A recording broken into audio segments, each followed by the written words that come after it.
আমার সোনার বাংলা, আমি তোমায় ভালোবাসি।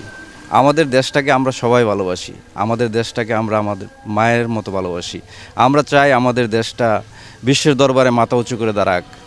গর্বের সহিত যাতে আমরা বলতে পারি আমরা বাঙালি, আমরা বাংলাদেশের নাগরিক। নতুন বছর, নতুন উদ্দীপনা নিয়ে আমরা দেশের জন্য কাজ করতে চাই। দেশকে নিয়ে আমরা সবাই নতুন করে ভাবছি। আজকে আমরা কথা বলবো জনগণের সাথে। আমরা জানতে যাব তাদের কি মতামত, তাদের কি অভিমত, তারা কিভাবে দেশটাকে এগিয়ে নিতে চায়। Pinnacle Chartered School and College, the best English version school in Norshindy.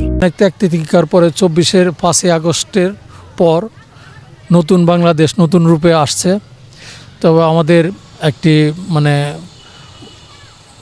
যুগান্তকারী পদক্ষেপ, যেটা হলো এই অন্তর্বর্তীকালীন সরকার নিয়েছে।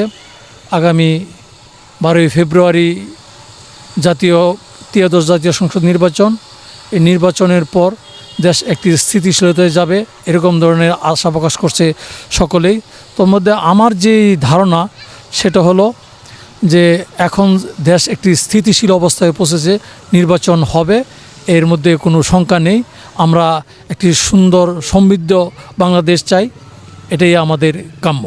আমরা বেকার মুক্ত বাংলাদেশ চাই, যেখানে সবাই কাজ করবে, কোনো বেকার পোলাপান থাকবে না। এরপরে শিক্ষার যোগ্যতা যাতে সবার ভালো হয়, কেউ যেন মূর্খ না থাকে, শিক্ষা আছে, চাকরি আছে, এরকম বাংলাদেশ চাই। আপনার বাংলাদেশটা বর্তমানে যা আছে, আমি আর একটু নতুন সরকার নির্বাচিত হওয়ার পরে যাতে একটু ভালো হয়, আমি সেই আশা ব্যক্ত করি আর কি। আমরা একটি সমৃদ্ধ সুন্দর বাংলাদেশ চাই, যেই বাংলাদেশে কোনো হত্যা, রাহাজানি, খুন খারাপি থাকবে না, যাতে বাংলাদেশটা একটি আধুনিক বাংলাদেশ হিসাবে গড়তে পারে। আমরা এই ধরনের একটি সরকার চাই। আসলে বলতে হয় কি, বাংলাদেশটা আসলে আমার কাছে খুবই ভালো লাগে। এই বিগত সামনে সরকার পতনের পরে ইনশাল্লাহ দুর্নীতিমুক্ত, হাঙ্গামি ডাঙ্গামি কোনো কিছুই নাই। এখন বর্তমান যেরকম চলতেছে আলহামদুলিল্লাহ ভালোই চলতেছে। তো সামনে আশা করি নির্বাচন আইতেছে, নির্বাচনের পরে যদি মনে করি যে না দেশটা সুন্দর মতন চলে, তখন বলতে পারবো যে না দেশটা ভালোই চলে। তো দোয়া করি দেশ যেন সামনে আরও ভালো অগ্রসর হয়। এই দেশ থেকে বেকারত্ব দূর করতে হবে। ফাইনাল কথা হলো বেকারত্ব দূর করতে হবে। বেকারত্ব দূর হলে আমাদের বাংলাদেশ সচ্ছল হবে ইনশাআল্লাহ। আমরা আসলে সন্ত্রাসমুক্ত দুর্নীতিমুক্ত সমাজ ব্যবস্থা চাই, এবং জনগণের ভোট যাতে জনগণ দিতে পারে সেই ব্যবস্থাটুকু চাই। আমরা একটা সুন্দর বাংলাদেশ চাই।